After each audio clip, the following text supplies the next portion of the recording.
الإسلام ديني ومحمدا ونصلي على رسوله الكريم اما بعد.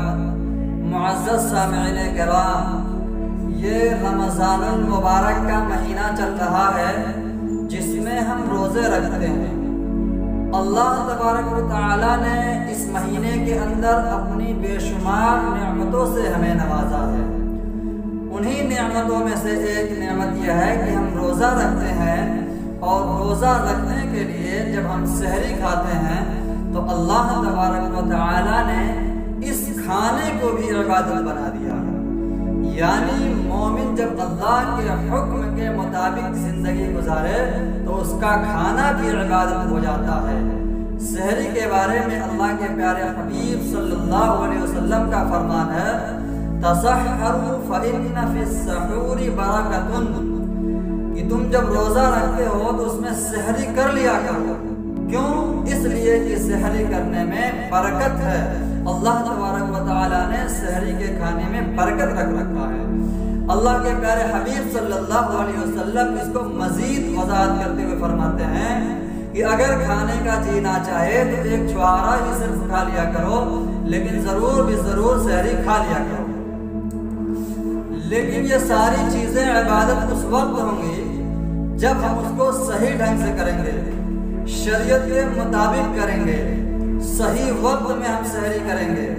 اگر صحیح وقت میں ہم سحری نہیں کرتے ہیں تب بھی یہ ہمیں ثواب نہیں ملے گا، بلکہ روزہ ہمارا نہیں ہوگا۔ تو سب سے پہلے ہم بات کرتے ہیں کہ سحری ہمیں کب تک کرنا ہے۔ سحری ہمیں کرنا ہے جب تک فجر کا وقت شروع نہ ہو جائے، یعنی جب فجر کے نماز کا وقت شروع ہو جاتا ہے اس کے بعد سحری کا وقت ختم ہو جاتا ہے۔ لیکن کچھ لوگوں نے اس پر اعتراض کیا ہے۔ احتیاط کا تقاضا یہ ہے کہ سمجھیے کہ 5 منٹ وقت ختم ہونے سے پہلے سحری کھانا بند کر دیا جائے۔